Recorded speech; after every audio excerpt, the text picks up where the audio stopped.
Peterbot just set the world record for most kills in the solo victory cash cup, and with that, the conversation about whether he's a legit player or a cheater bot comes up again. This YouTuber Timmy FNBR made a great video about the situation. I'm gonna watch it for the first time and give my input. This is Peterbot, and at just 16 years old, he is the best Fortnite player in the entire world. Best from a mechanical perspective and from a fighting perspective, but hasn't necessarily proven that all the way in competitive yet. But this season he looks unstoppable, so talented, we'll have to see. I'm the best. Oh my god. And just plain toxic. Oh my god. However, he wasn't always like this. Today, I'm going to talk about Peterbot's journey to the top of competitive Fortnite, and more importantly, what might just be his downfall. But before we get to the toxicity, the cheating accusations, and the controversy, we have to go all the way back. He was a console kid back in the day, if you didn't know. He used to be on console. Peter's story starts on the console, PlayStation 4. Like many of us, Peter played Fortnite for fun, mostly playing with his friends after school as a way to socialize. But Peter quickly realized that he was better than all of his friends and classmates. Much better. And as a very competitive kid, the console scene wasn't very fun for Peter. Although he thought it was cool that he was one of the best console players, he felt limited by the skill cap. Nobody on console was that good, and Peter had always wanted to be the best, even from very early on. It's just limiting the FPS, the input delay. To make more money in PC competition, but also prove to the world at just 12 years old that he was the best that Fortnite had to offer. So I switched because I couldn't get a good sense, and keyboard was just so much more fun than playing controller. So I played keyboard. Keyboard is more fun than controller, in my opinion. All day, and I got really good. But things didn't start off so smoothly. Here's the thing: transitioning from controller to keyboard and mouse can be very challenging. It's like learning a whole new language for your hands. Luckily, Peter had played some keyboard and mouse while on console, but he was mostly a controller player. That being said, Peter believed that being on keyboard and mouse gave him the best chance to reach his full potential. So, fueled by a passion for wanting to be the best and to prove the haters wrong, Peter adapted quickly. And that's when things got interesting. After months of hard work and dedication, Peterbot's decision to move to PC finally paid off. In September of 2022, at just 13 years old, Peter made his very first earnings in a Contender Cup. And just a couple months later, Peter would earn another $1,200. So he's been competing for 4 years. Just perspective. He's been competing for 4 years.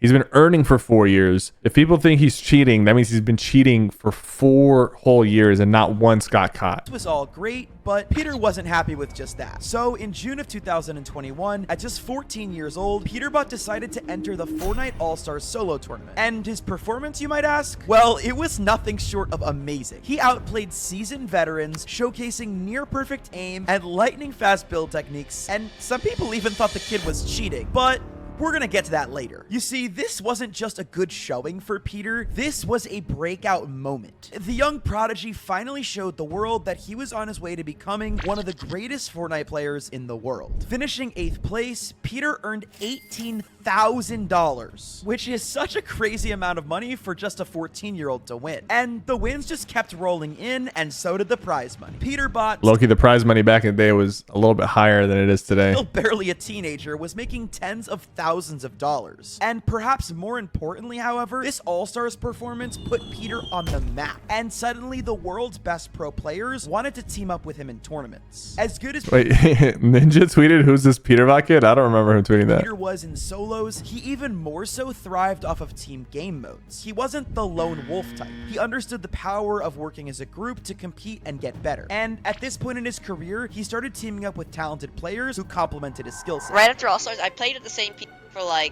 played my same partners last season, but we didn't do good, and then P-God hit me up, and that's when I started placing. That's right, Peter was now playing with P-God. For those of you that don't know, P-God was not only one of Fortnite's best competitive players at the time, he was also very, very popular, having hundreds of thousands, if not millions of followers and views on social media. Playing with P-God undeniably helped elevate his fame. Before they played together, Peterbot only had 4,000 followers on his Twitter account, and by the time they what's crazy though is Peterbot hasn't streamed for a month now. He was streaming and he was grinding the streams for a little bit, and then he just hasn't streamed for a month and just locked in on competitive, which I kind of understand. But dude, when you're this good at the game, you can stream and really build up a lot of wealth, a lot of viewers, a lot of success that winning Fortnite tournaments just won't come close to. Split ways, his following was just under 40,000. Peterbot impacted my career so much. Like, he helped me. Like, he helped my career so much. Like, I had 4,000 followers when I started playing with him. I have like almost 40K on Twitter now, and like, I appreciate it a lot. Along with their new cracked controller player trio TK, they were ready to prove everyone wrong. You see, Peterbot was no stranger to being the underdog. Peter was a nobody in the Fortnite community just 6 months ago, and now he was playing with some of the world's best players on the Chapter 2 competitive era was kind of goated, I'm not gonna lie. That's when I played the most competitive. First cash cup together and added another $600 to I am actually playing this FNCS this season. My first FNCS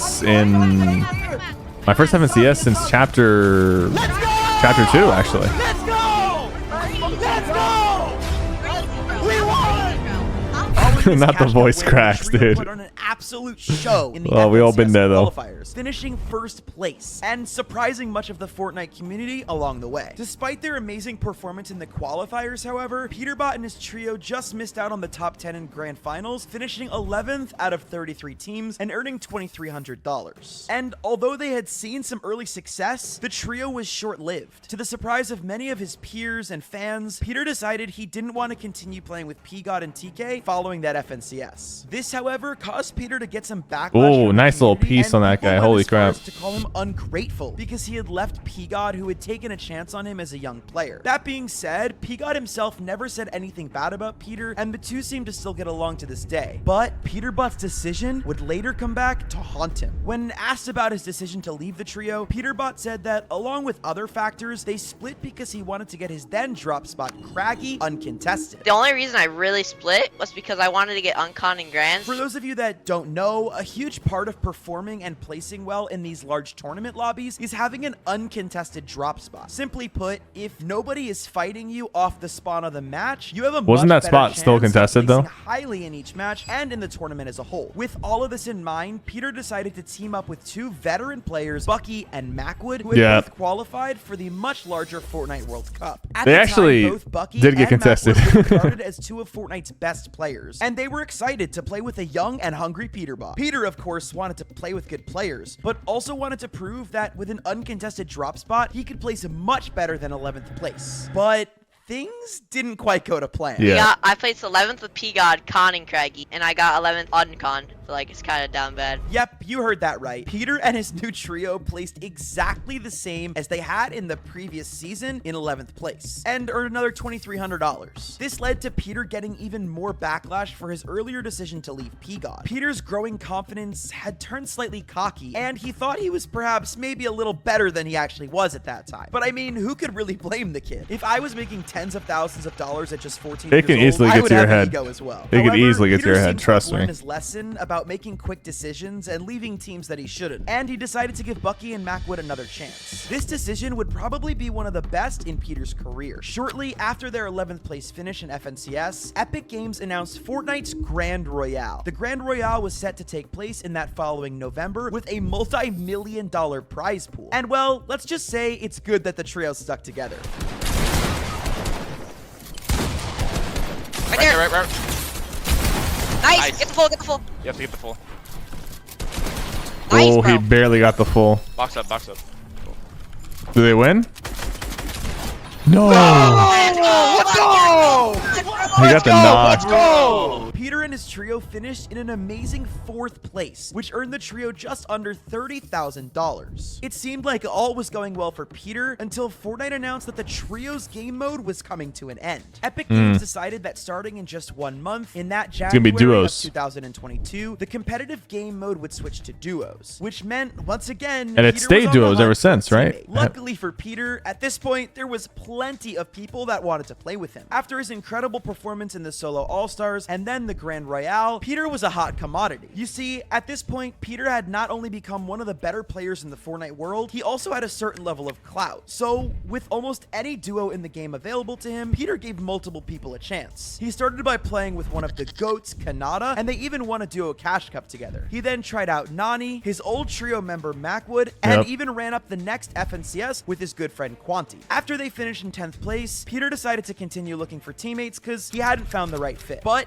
After 6 months of trial and error, Peter decided to give up on playing with other top players, and instead he would do what P-God did for him and find a player who was underrated and craft them into the next GOAT. Now this is where that's usually when the magic happens, because Peter starts to play with Byla. With the second FNCS of 2022 just around the corner, Peter decides to give his new duo Byla a very I missed the burst, the scope burst, and Byla did not let that go to waste. Peter and Byla's first tournament together was actually the FNCS qualifiers, and they came in first place of qualifier number 1 for FNCS, sending them directly to the grand finals. And it was here that Peter would solidify his name into the conversation for the greatest player of all time. I don't know about that. Like, when we talk greatest player of all time, qualifying for the grand finals is not enough. There's people that have won 6 FNCSs. 3 FNCSs, 4, 5. There's people that have won in every single chapter, right? Like, he's doing really well up, so far. And what's going to happen in the next year or two is completely, up to him. But I think it's a little bit of a jump. Splash us, Max, splash us. No more. Chill. Drop low, drop low. Let's go! We're so good, bro. Finally, Peter had done it. From an awkward console kid to an FNCS champion in less than 2 years. Peter had done what he wanted. I think that is impressive, though. I think going from console to FNCS champion in 2 years is very impressive. You have to spend so much time on Fortnite to get to that level. Here's wrong, right?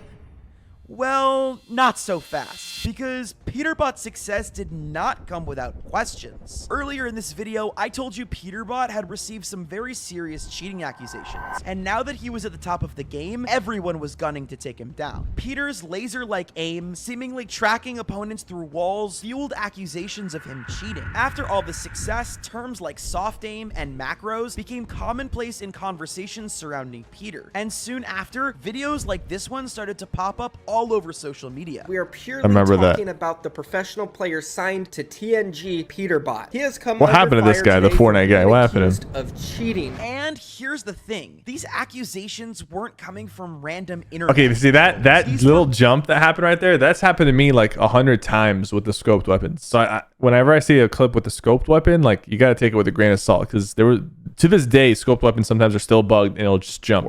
Pro players, the best of the best, that started raising red flags. Popular pro player Young Calc was one of the first to call out Peterbot publicly. Listen, every single pro, almost every single pro, thinks that he's cheating. Peterbot. Everyone thinks that Peterbot's cheating. And I don't know if he's cheating or not, but the fact that almost every pro thinks he's cheating, and the fact that he has the best aim I've seen in my entire life, not even an over-exaggeration. He's never Kovacs in his life. He came from console, however, long ago recently, and he's never played PC games before that, and he's the best natural. Those are all very valid points. Like, that would make somebody very suspicious. Streaming thing. See, compared to many other top players, Peterbot wasn't a regular streamer. Interviews from 2021 reveal a lack of motivation to stream despite acknowledging its financial potential. I don't stream enough, I feel like. So, like, I don't really have, like, a goal right now because I don't stream enough to have a goal. But, like, I want to be big, Like, I want to be the person to stream to people, but, like, I just don't have the mindset right now. This fueled the fire for many because consistent streaming would allow Peter to make so much more money. So much more. Why won't Peter stream? Basically, people came to the conclusion that the only good reason that would make Peterbot not want to live stream is that he was cheating and he was afraid to get caught if all of his gameplay was just out there for people to watch, especially live when anything could go wrong. Whenever the cheating topic arose, Peter seemed incredibly uncomfortable. He wouldn't engage in discussions and even acted awkward when his friends would jokingly mention it.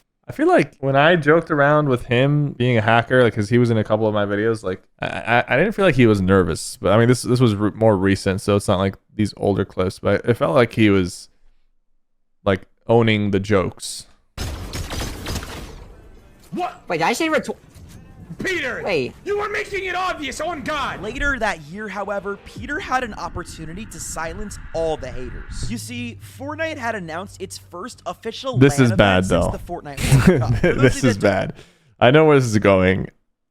I know where this is going. A LAN event is basically where all the players show up in person to one location and play a tournament in person with all the fans there to watch. And in just a few months, Peter would have the opportunity to perform well in person, on stage, on a You can't PC hack in that is person. checked by professionals for cheats. There was no way Peter could cheat at a LAN event. So all he needed to do was pop off at the event and nobody could or just do half decent, like just half decent. Say he was cheating anymore. Well, but he got fast last forward place. to November of 2022, like literally and last the place. whole Fortnite world had their eyes on Raleigh, North Carolina. But this was his first in-person event. So like I not to make excuses, but like in-person event is a completely different environment. You're not comfortable in your setup. You know, my desk, for example, is exactly like a certain amount of inches off the ground, and I don't move it.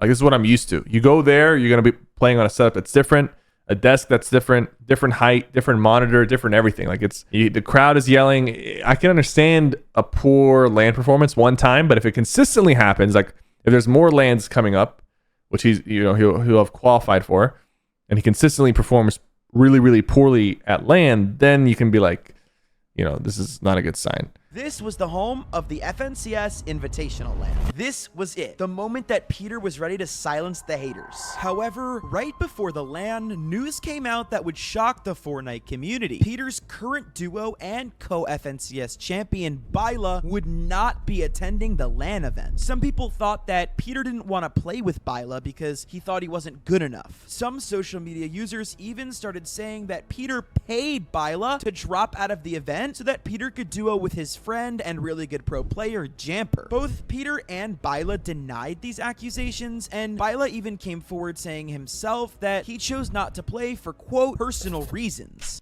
I think that's a little sus, but maybe he just doesn't want to travel. Obviously, though, with millions of dollars up for grabs, people didn't believe that Byla would just give all this up. And this is where the cheating accusations because even getting last started place to would get you like thousands of dollars. One Twitter user made a statement that said this: maybe Byla doesn't want to go to LAN because he knows Peter cheats and he doesn't want to be a part of it, and he thinks Peter will get exposed at LAN. While this was a very far out there tweet with no real substance or proof, it kind of makes sense. See, if Peter and Byla didn't perform well at the LAN, then all the cheating accusations would get way worse. And not just for Peter, but probably for Byla too. But with all of this controversy, Peter heads into the competition with more than just money on the line. This was about pride. The event would take place over the course of 2 days. The 50 competing duos would play in 12 matches, 6 on day 1 and 6 on day 2. The first day was a very slow start for Peter and his new duo Jamper. Well, slow may have been an understatement, as they got dead last.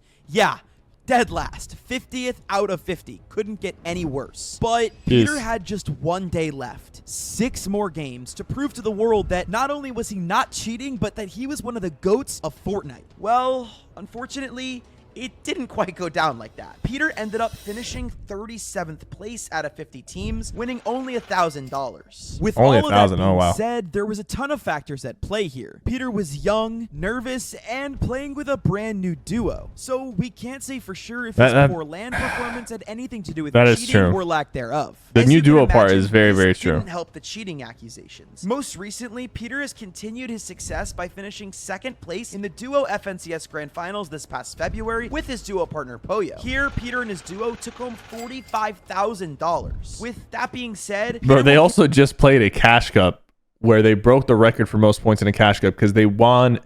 It was the Cash Cup finals, so 50 duos, only 50 duos. They're all pros. Peterbot and Poyo won the first 5 out of 6 games. They went 5 for 5, perfect run. 5 games. They had a 100% win rate against pros, and they only lost the 6th game because everyone out of spite started landing on them because they didn't want them to go flawless. Continue to receive hate. He will always have doubters, but he can just tell them to check his bank account. I mean, the reality is everyone eventually gets exposed. So if he's going to keep competing in Fortnite, eventually, like, if he is using a cheat, Epic will find out. And he'll play in enough LANs where one day he'll pop off in a LAN, and that'll kind of be the end of it. I think honestly he's really good. I think there's a lot of suspicious clips out there of him, but not enough like definitive evidence. And I think you just got to watch it unfold and see what happens over the next year or two. Thank you guys so much for watching, and shout out to this guy. This was actually a really well made video from a very small channel. I'm going to give him a sub. You guys should too. Thank you guys so much for watching.